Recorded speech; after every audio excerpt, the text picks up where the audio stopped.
Hello everyone. My name is Mondal, and I am a computer science student at SRM IST, obviously from second year. So today I am really excited to walk you through a project I built called Sync Space. So I already deployed it. So we are going to repo.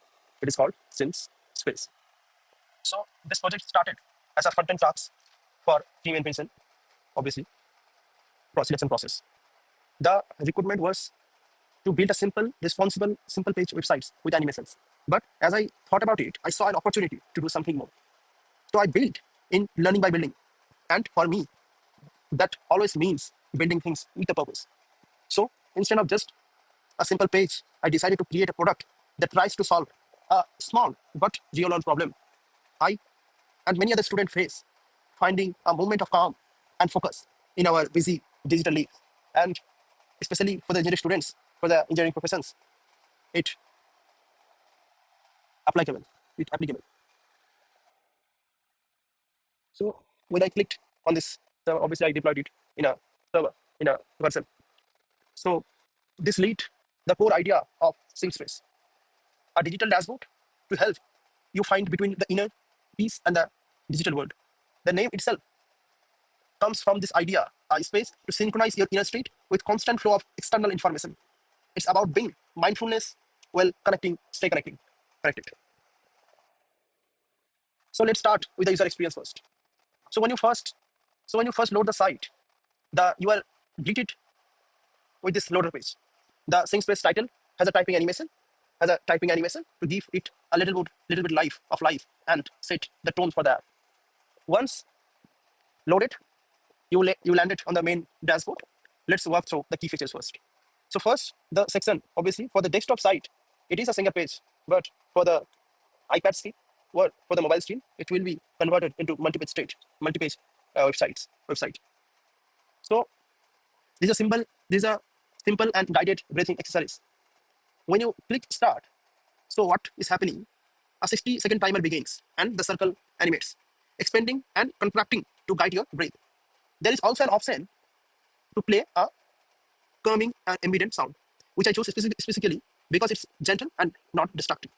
And as the timer counts down, you get a subtitle feedback, haptic feedback pulse every second on supported mobile devices, which really helps with focus. So next, we have the quote of that minute section. So this section fetches a new motivational quote from a live API. It automatically refreshes every couple of minutes. To keep things clean, you can click on it to see full screen view, and it has a save button. Here to add this quote in your favorite section. So here is a then we have the mood tracker section. So it is very useful. Why I am saying it? Because in our daily life, we there may be a day with very happy, or there might be a day with very exciting moments or joys. So before going into bed for sleep, you can visit this site and can rate the day. How was it? So this section, there's a quick lock your mood with an emoji. After you select one emoji, a text area appears where you can add your experience, your bad or your that excited moment that has been spent in throughout the day. So it allowing you to write a short journal or story entry about how you are feeling. This data is saved directly in your browser local storage, and we also visualize your mood summary for the week of this animated bar. So if I click that I excited, then you can see this animated bar will be appear. So and finally we have the one of the technical section, that is tech news. So to represent the digital world part of the theme, this section fetches the latest tech news from a live API. I designed it to be very mobile friendly with a Tinder kind of style, swipeable style. I think there are so many, know about the Tinder app. So there's a dating app. So there you have the swipeable features, right? So from that, I inspired to build something like that. So that's why I integrated this excellent, swipeable card stack that you can easily browse through.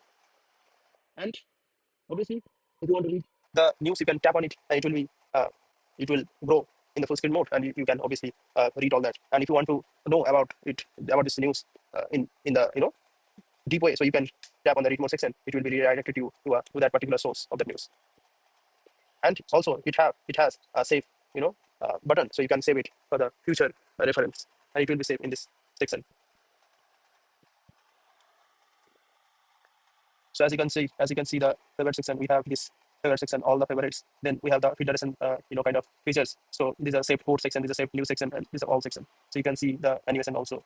Then we have the general section, whatever we have saved, this move tracker section, all the things will be saved this in this general section. So you can delete anything you can also. So this is the footer, basic footer, and all. This is it has a scroll up, button, and it has also a dark mode features. So so one thing. Yeah, this is, you can see this is the mobile mode. So as I said that when it appears in the mobile mode, it will be converted into multi-page, websites. So as you can see, there is no any section. When I tap on this menu, little menu bar, you can see the next section will appear as a new page. So this is a cool and obviously excellent feature. So the entire application is fully responsive. On mobile, it transforms into a multi-page app with a dedicated menu bar. You can see the dedicated menu bar at the bottom for easy navigation. The page transitions are designed to be fluid, animating from the direction of the icon you tap. So now I want to talk a bit about the why behind the design. So the goal was to create an interface that feels calm, modern, and fluid. My main inspiration comes from the fluid liquid glass aesthetic you see in the operating system like macOS and Samsung on UI. So I achieved this using Tailwind CSS to apply backdrop, blur effects, and semi-transparent background, which creates the nice sense of depth.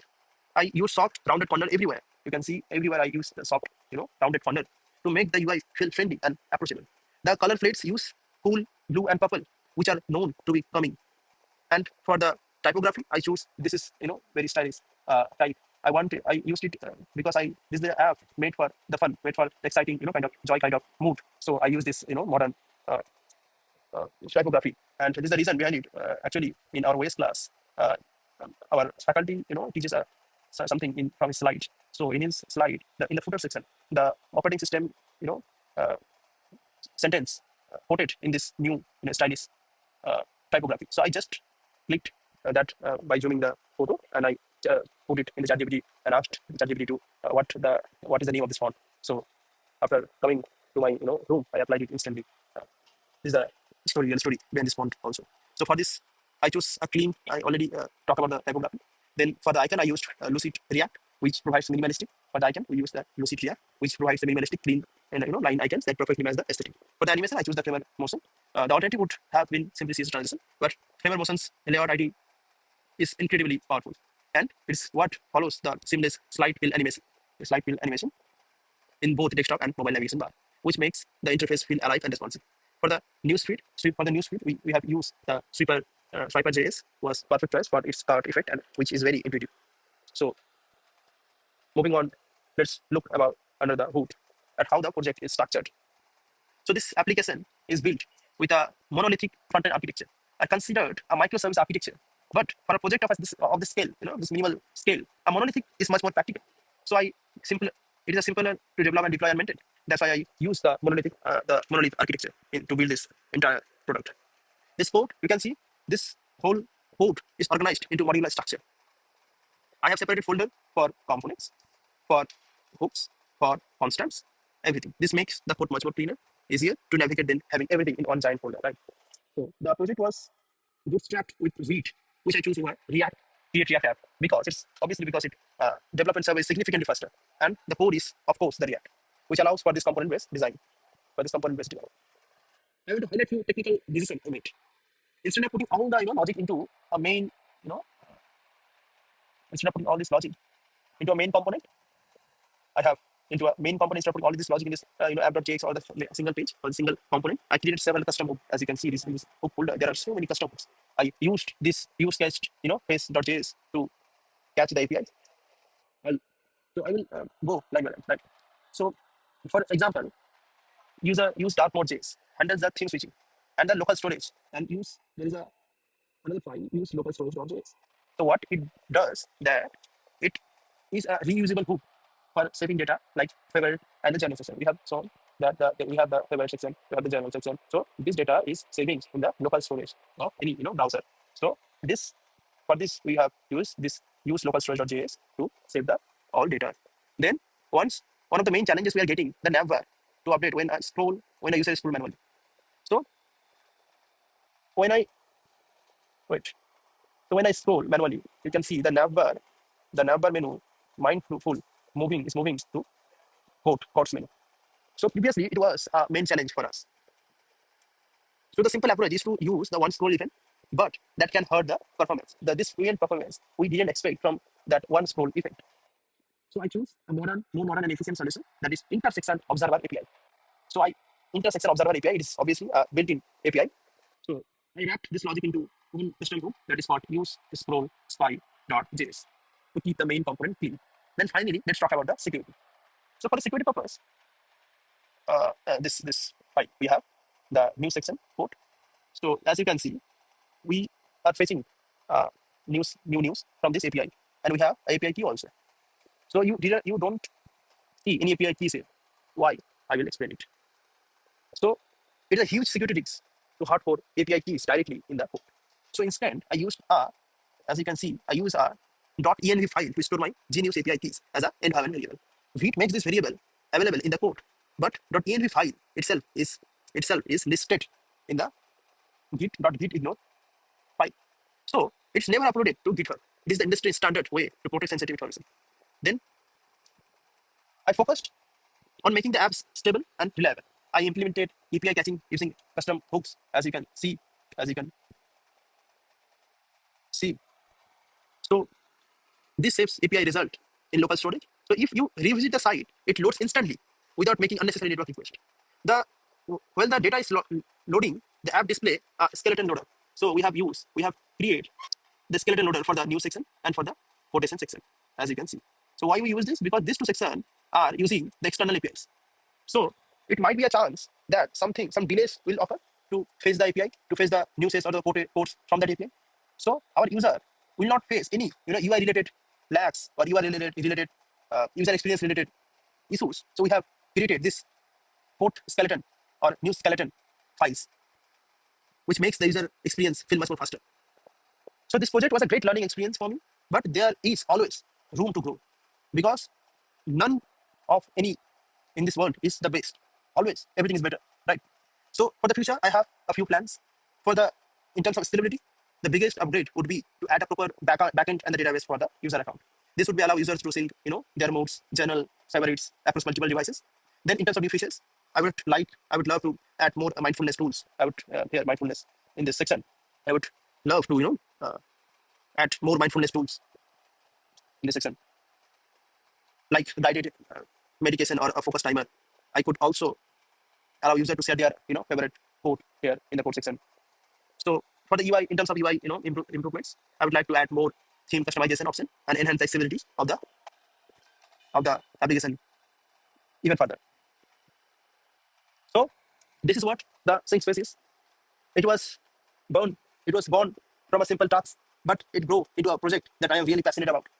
One that showcased my skills in building a complete, thoughtful, and modern web application from the ground up. So thank you so much, Team and Vincent, for this opportunity. I had a great learning building this, and I am excited about the possibility of bringing this kind of passion and product-focused thinking to the table or to the club. Thank you so much.